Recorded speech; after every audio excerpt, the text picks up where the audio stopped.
जय हिंद दोस्तों, Sandeep tricky math special YouTube channel में आप सभी का स्वागत है। बिहार पुलिस कांस्टेबल विज्ञापन संख्या 01/2023 जिसमें टोटल पोस्ट है 21,391। इस पोस्ट के लिए रिटन एग्ज़ाम 7 अगस्त 2024 से स्टार्ट है और इसका न्यूज़ सिलेबस के अकॉर्डिंग अर्थशास्त्र का 100 महत्वपूर्ण MCQ सिलेक्टेड NCERT के लेकर आए हैं। तो इस वीडियो को अंत तक देखिएगा। तो वीडियो स्टार्ट करते हैं और चलते हैं हम प्रश्न की तरफ।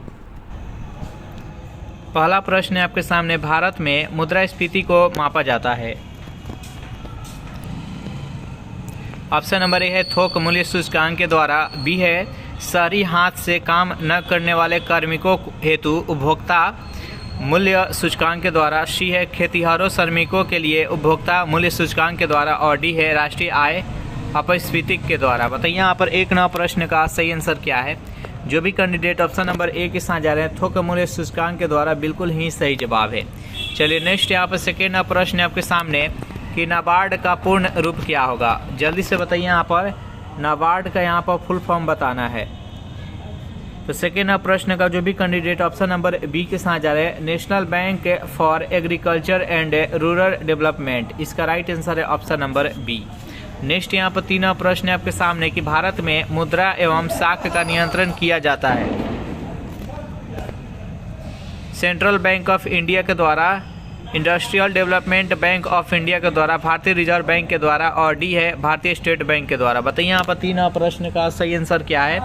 3 प्रश्न का जो भी कैंडिडेट ऑप्शन नंबर सी के साथ जा रहे हैं रिजर्व बैंक ऑफ इंडिया, बिल्कुल ही सही जवाब है।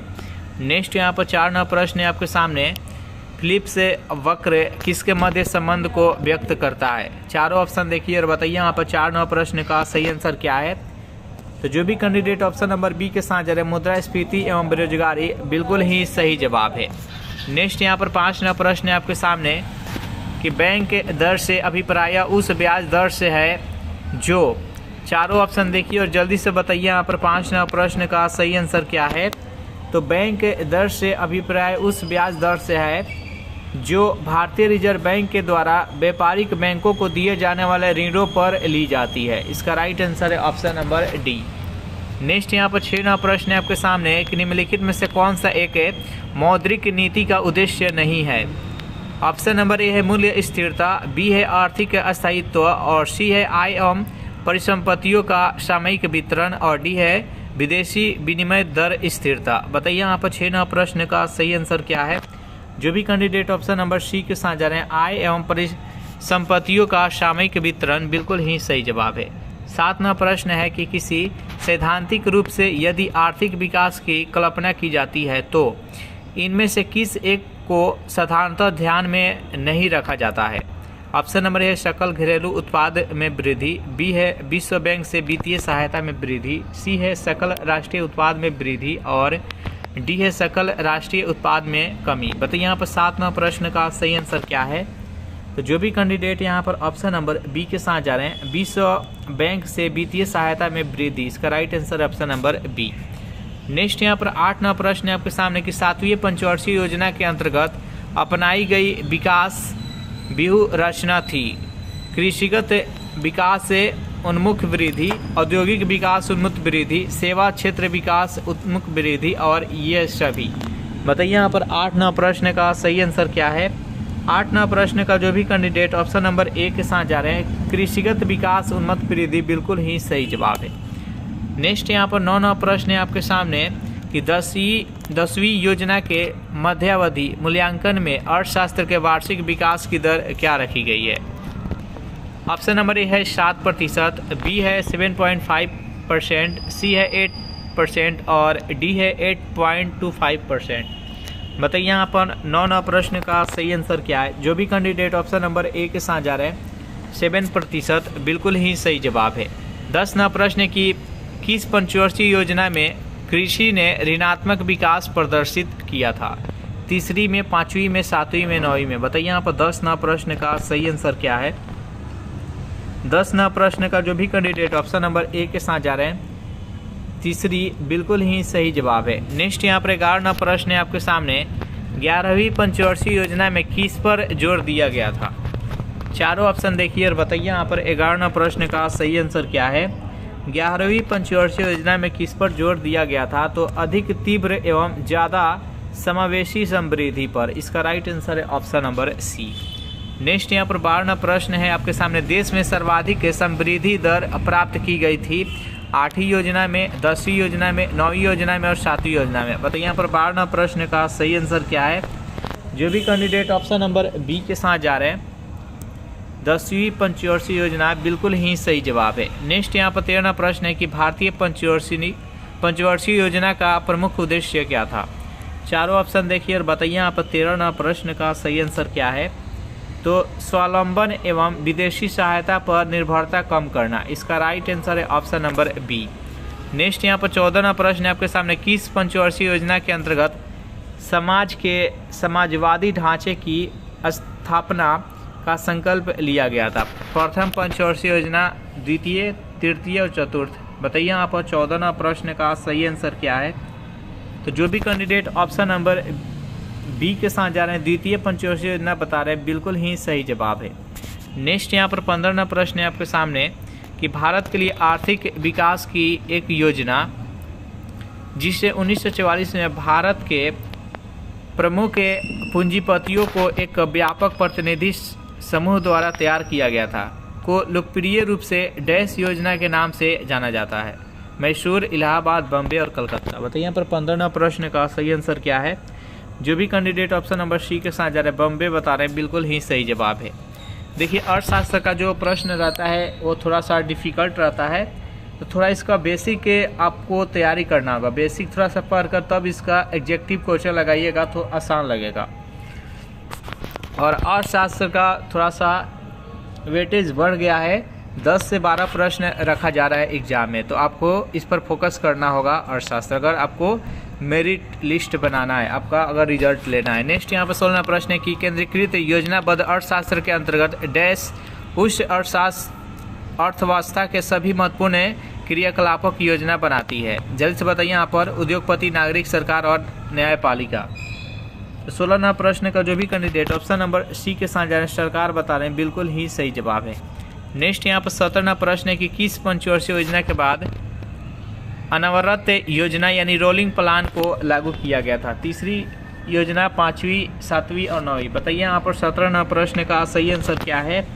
तो जो भी कैंडिडेट ऑप्शन नंबर बी के साथ जा रहे हैं, 5वीं पंचवर्षीय योजना, बिल्कुल ही सही जवाब है। 18वां प्रश्न है कि मांग में वृद्धि के निम्नलिखित में से कारण है? उपभोक्ता के आय में परिवर्तन, संबंधित वस्तु के कीमतों में परिवर्तन, जनसंख्या में वृद्धि और डी है ये सभी। बताइए यहाँ पर 18वां प्रश्न का सही आंसर क्या है? तो यह सभी हो जाएगा। इसका राइट आंसर है ऑप्शन नंबर डी। 19वां प्रश्न है कि किसी वस्तु के कीमत में वृद्धि से क्या अभिप्रेरित है? बताइए यहाँ पर 19वां प्रश्न का सही आंसर क्या है? केवल मुद्रा के मूल्य में वृद्धि होना, केवल मुद्रा के मूल्य में गिरावट होना, सी है केवल वस्तु के मूल्य में वृद्धि होना, डी है मुद्रा के मूल्य में गिरावट और वस्तु के मूल्य में वृद्धि। बताइए यहाँ पर 19वां प्रश्न का सही आंसर क्या है? तो मुद्रा के मूल्य में गिरावट होना, वस्तु के मूल्य में वृद्धि होना। इसका राइट आंसर है ऑप्शन नंबर डी। 20वां प्रश्न है कि हस्तांतरण मूल्य का संबंध निम्नलिखित में से किससे है? चारों ऑप्शन देखिए और बताइए यहाँ पर 20वां प्रश्न का सही आंसर क्या है? हस्तांतरण मूल्य का संबंध किससे है? तो कर और लेखांकन से है। इसका राइट आंसर है ऑप्शन नंबर सी। 21वां प्रश्न आपके सामने है कि चक्राकार प्रवाह के आरेख के अनुसार उत्पादन के कारकों के बाजार में ऑप्शन नंबर ए है परिवार खरीदार होते हैं और फर्म विक्रेता होते हैं, बी है कि परिवार विक्रेता होते हैं और फर्म खरीदार होते हैं, सी है कि परिवार और फर्म दोनों खरीदार होते हैं और डी है परिवार और फर्म दोनों विक्रेता होते हैं। बताइए यहाँ पर 21वां प्रश्न का सही आंसर क्या है? इसका राइट आंसर है ऑप्शन नंबर बी, परिवार है जो कि विक्रेता होते हैं और फर्म है जो कि खरीदार होते हैं। नेक्स्ट यहाँ पर 22वां प्रश्न है आपके सामने कि किसी उत्पाद की बिक्री में अप्रत्याशित वृद्धि डैश की ओर ले जाती है? चारों ऑप्शन देखिए और बताइए यहाँ पर 22वां प्रश्न का सही आंसर क्या है? तो जो भी कैंडिडेट ऑप्शन नंबर बी के साथ जा रहे हैं, अनियोजित इन्वेंट्री का विसंचय, बिल्कुल ही सही जवाब है। नेक्स्ट यहाँ पर 23वां प्रश्न है आपके सामने कि मांग में कमी और आपूर्ति में वृद्धि का संतुलन कीमत पर क्या प्रभाव पड़ेगा? ऑप्शन नंबर है संतुलन मूल्य में वृद्धि होगी, बी है संतुलन कीमत घट जाएगी, सी है संतुलन मूल्य स्थिर रहेगा और डी है कभी कीमत बढ़ेगी और कभी गिरेगी। बताइए यहाँ पर 23 नंबर प्रश्न का सही आंसर क्या है। इसका राइट आंसर है ऑप्शन नंबर बी, संतुलन कीमत घट जाएगी। नेक्स्ट यहाँ पर 24 नंबर प्रश्न है आपके सामने। उस ग्राफ को क्या नाम दिया गया है जो दो वस्तुओं के उन सभी संयोजनों को दर्शाता है जो एक उपभोक्ता दिए गए बाजार मूल्यों पर और विशेष आय स्तर के भीतर आर्थिक दृष्टि से वहन कर सकता है। चारों ऑप्शन देखिए और बताइए यहाँ पर 24 नंबर प्रश्न का सही आंसर क्या है। इसका राइट आंसर है ऑप्शन नंबर सी, बजट रेखा। नेक्स्ट यहाँ पर 25 नंबर प्रश्न है आपके सामने। निम्नलिखित में से कौन राजकोषीय नीति का एक घटक नहीं है। कराधान नीति, सार्वजनिक ऋण नीति, व्यापार नीति और सार्वजनिक व्यय नीति। बताइए यहाँ पर 25 नंबर प्रश्न का सही आंसर क्या है। जो भी कैंडिडेट ऑप्शन नंबर सी के साथ जा रहे हैं, व्यापार नीति बता रहे हैं, बिल्कुल ही सही जवाब है। 26 नंबर प्रश्न है आपके सामने कि किस वर्ष में केंद्र सरकार ने रेल बजट को आम बजट के साथ मिला दिया था। 2016, 2019, 2018, 2017। बताइए यहाँ पर 26 नंबर प्रश्न का सही आंसर क्या है। जो भी कैंडिडेट ऑप्शन नंबर डी के साथ जा रहे हैं 2017 बता रहे हैं, बिल्कुल ही सही जवाब है। सेशन आप लोग को अच्छा लग रहा है तो वीडियो को लाइक कर दीजिए। आप सेशन बेहद ही इंपॉर्टेंट है। आपको थोड़ा सा डिफिकल्ट लग रहा होगा लेकिन यहाँ से प्रश्न आपके एग्जाम में देखने को मिलेगा। 27 नंबर प्रश्न है कि भारत सरकार की राजकोषीय नीति का निम्न में से कौन सा एक उद्देश्य नहीं है। ऑप्शन नंबर ए है पूर्ण रोजगार, मूल्य स्थिरता, अंतर राज्य व्यापार का नियमन, डी है धन तथा आय का न्यायोचित वितरण। बताइए यहाँ पर 27 नंबर प्रश्न का सही आंसर क्या है। तो अंतरराज्यीय व्यापार का नियमन, इसका राइट आंसर है ऑप्शन नंबर सी। नेक्स्ट यहाँ पर 28 नंबर प्रश्न है कि कटौती प्रस्ताव का उद्देश्य क्या होता है। चारों ऑप्शन देखिए और बताइए यहाँ पर इस प्रश्न का सही आंसर क्या है। तो 28 नंबर प्रश्न का जो भी कैंडिडेट ऑप्शन नंबर सी के साथ जा रहे हैं, बजट प्रस्ताव के खर्च में कमी का प्रस्ताव प्रस्तुत करना, इसका right answer option number C. 29 नंबर प्रश्न है कि बजट के हिसाब किताब की जांच भारतीय संसद किसके द्वारा करती है। आकलन समिति के द्वारा, सार्वजनिक लेखा समिति के द्वारा, विशेषाधिकार समिति के द्वारा, हिसाब किताब जांच समीक्षा समिति के द्वारा। बताइए यहाँ पर 29 नंबर प्रश्न का सही आंसर क्या है। इसका right answer option number B, सार्वजनिक लेखा समिति के द्वारा। चलिए नेक्स्ट यहाँ पर 30 नंबर प्रश्न है आपके सामने। लेखानुदान का अर्थ क्या होता है। चारों ऑप्शन देखिए और बताइए यहाँ पर 30 नंबर प्रश्न का सही आंसर क्या है। लेखानुदान का अर्थ क्या होता है। तो बजट पारित होने तक लंबित धनराशि का विनियोग, जिसको लेखानुदान करते हैं। इसका right answer option number C. 31 नंबर प्रश्न है आपके सामने कि केंद्र सरकार के लिए कर राजस्व के निम्नलिखित महत्वपूर्ण स्रोतों पर विचार कीजिए। यहाँ पर पहला पॉइंट है निगम कर, दूसरा पॉइंट है निगम कर के अलावा अन्य आय का कर, तीसरा है सीमा कर और चौथा है संघ उत्पाद शुल्क। निम्नलिखित में से सकल का राजस्व के संदर्भ में सही अवरोही क्रम में सजाना है। अवरोही यानी घटते क्रम में किससे सबसे अधिक आय की प्राप्ति होती है और उससे कम, उससे कम, उससे कम, ऐसे इसको सजाना है। जल्दी से बताइए यहाँ पर 31 नंबर प्रश्न का सही आंसर क्या है। तो देखिए सबसे अधिक जो प्राप्त होता है निगम कर से, दूसरे स्थान पर है निगम कर के अलावा अन्य आय का कर और तीसरे स्थान पर है वो संघ उत्पाद कर और लास्ट में सीमा शुल्क। नेक्स्ट यहाँ पर 32 नंबर प्रश्न है कि वस्तु एवं सेवा कर, जिसको जीएसटी कहा जाता है, के संदर्भ में राजस्व तटस्थ कर दर का क्या अर्थ होता है। चारों ऑप्शन देखिए और बताइए यहाँ पर 32 नंबर प्रश्न का सही आंसर क्या है। तो जिस दर पर राज्यों और केंद्र के लिए कर राजस्व जीएसटी से पहले के समान रहेगा। इसका right answer option number A. 33 number प्रश्न है आपके सामने कि वर्ष 2011 की जनगणना के अनुसार भारत में नगरीय जनसंख्या का देश की कुल जनसंख्या का प्रतिशत कितना था। बताइए यहाँ पर 33 नंबर प्रश्न का सही आंसर क्या है। जो भी कैंडिडेट ऑप्शन नंबर बी के साथ जा रहे हैं 31.16 बिल्कुल ही सही जवाब है। 34 नंबर प्रश्न है कि भारत की जनसंख्या में निरंतर वृद्धि से निम्नलिखित देश के विकास में गंभीर अड़चनें आई है। आर्थिक, सामाजिक एवं आर्थिक, राजनीतिक और जनांकीय। बताइए यहाँ पर 34 नंबर प्रश्न का सही आंसर क्या है। जो भी कैंडिडेट ऑप्शन नंबर बी के साथ जा रहे हैं सामाजिक और आर्थिक, बिल्कुल ही सही जवाब है। नेक्स्ट यहाँ पर 35वां प्रश्न है आपके सामने कि 2011 की जनगणना के अनुसार जनसंख्या की दृष्टि से किस भारतीय राज्य का स्थान उत्तर प्रदेश के बाद दूसरा है? बताइए यहाँ पर 35वां प्रश्न का सही आंसर क्या है। तो 35वां प्रश्न का जो भी कैंडिडेट ऑप्शन नंबर सी के साथ जा रहे हैं, प्रथम स्थान पर कौन सा है? तो प्रथम स्थान पर उत्तर प्रदेश और दूसरे स्थान पर महाराष्ट्र है। नेक्स्ट क्वेश्चन देखते हैं यहाँ पर 36वां प्रश्न है कि 2011 की जनगणना के अनुसार भारत के किस राज्य में लिंगानुपात सबसे कम है, यानी प्रति 1000 पुरुषों पर महिलाओं की संख्या सबसे कम है? बताइए यहाँ पर 36वां प्रश्न का सही आंसर क्या है। तो सबसे कम लिंगानुपात किस राज्य का है? तो हरियाणा का है। इसका right answer option number B. और सबसे अधिक लिंगानुपात किस राज्य का है? तो केरल का है। चलिए नेक्स्ट यहाँ पर 37वां प्रश्न कि भारत के किस राज्य में शिशु मृत्यु दर सबसे कम है? राजस्थान, केरल, तमिलनाडु, उत्तर प्रदेश। बताइए यहाँ पर इस प्रश्न का सही आंसर क्या है। 37वां प्रश्न का जो भी कैंडिडेट ऑप्शन नंबर बी के साथ जा रहे हैं, केरल बता रहे हैं, बिल्कुल ही सही जवाब है। 38वां प्रश्न है कि निम्न कारण से जीएनपी यानी सकल राष्ट्रीय उत्पाद में श्रम की भागीदारी कम है। चारों ऑप्शन देखिए और बताइए यहाँ पर 38वां प्रश्न का सही आंसर क्या है। तो कीमतों की तुलना में मजदूरी कम मिलना। इसका राइट आंसर है ऑप्शन नंबर डी। नेक्स्ट यहाँ पर 39वां प्रश्न है आपके सामने कि वर्ष के अधिकांश हिस्से में बेरोजगार रहने वाले व्यक्तियों की संख्या को कहा जाता है।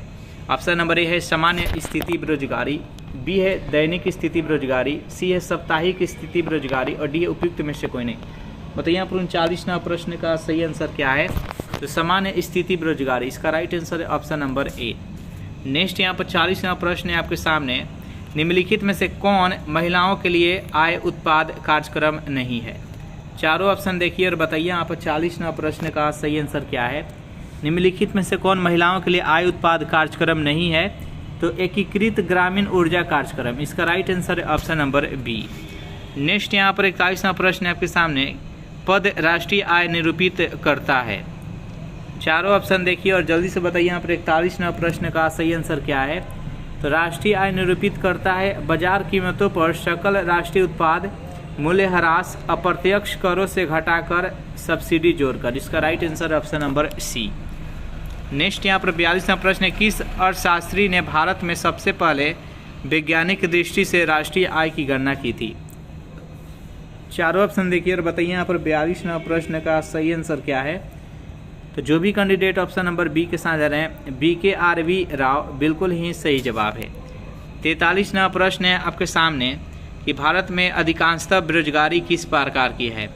प्रौद्योगिकीय, चक्रीय, संघर्ष से संबंधी और संरचनात्मक। बताइए यहाँ पर 43वां प्रश्न का सही आंसर क्या है। किस प्रकार का बेरोजगारी है? तो संरचनात्मक है। इसका राइट आंसर है ऑप्शन नंबर डी। 44वां प्रश्न है कि GDP सकल घरेलू ज्ञान उत्पाद शब्द के खोजकर्ता कौन है? बताइए यहाँ पर 44वां प्रश्न का सही आंसर क्या है। उम्बेर्टो सुल्पासो। इसका राइट आंसर है ऑप्शन नंबर ए। 45वां प्रश्न है कि सकल घरेलू उत्पाद को डैश के रूप में परिभाषित किया गया है। चारों ऑप्शन देखिए और बताइए यहाँ पर 45वां प्रश्न का सही आंसर क्या है। 45वां प्रश्न का जो भी कैंडिडेट ऑप्शन नंबर ए के साथ जा रहे हैं, किसी अर्थव्यवस्था में एक वर्ष में उत्पादित अंतिम वस्तुएं एवं सेवाएं। इसका राइट आंसर है ऑप्शन नंबर ए। 46वां प्रश्न है कि निम्न में से बहुआयामी गरीब सूचकांक के संबंध में गलत है। चारों ऑप्शन देखिए और बताइए यहाँ पर इस प्रश्न का सही आंसर क्या है। 46वां प्रश्न का जो भी कैंडिडेट ऑप्शन नंबर डी के साथ जा रहे हैं, प्रत्येक के प्रचाल को समान भार दिया गया। इसका राइट आंसर है ऑप्शन नंबर डी। 47वां प्रश्न है आपके सामने, आत्मनिर्भरता का सूचक क्या होता है? जल्दी से बताइए यहाँ पर 47वां प्रश्न का सही आंसर क्या है। आत्मनिर्भरता का सूचक का अर्थ क्या होता है? उन वस्तुओं के आयात से बचाना जिनका उत्पादन देश में किया जाता है, किया जा सकता है। इसका right answer option number C. Next यहाँ पर 48वां प्रश्न है कि वस्तु एवं सेवा कर यानी GST में निम्नलिखित में से कौन सा कर शामिल नहीं किया गया है? उत्पादन शुल्क, सीमा शुल्क, मूल्यवर्धित कर और सेवा कर। बताइए यहाँ पर 48वां प्रश्न का सही आंसर क्या है। जो भी कैंडिडेट ऑप्शन नंबर बी के साथ जा रहे हैं, सीमा शुल्क बिल्कुल ही सही जवाब है। 49वां प्रश्न है आपके सामने कि जीएसटी के संबंध में निम्नलिखित में से कौन सा सही है। चारों ऑप्शन देखिए और बताइए यहाँ पर 49वां प्रश्न का सही आंसर क्या है। इसका राइट आंसर है option number B. GST network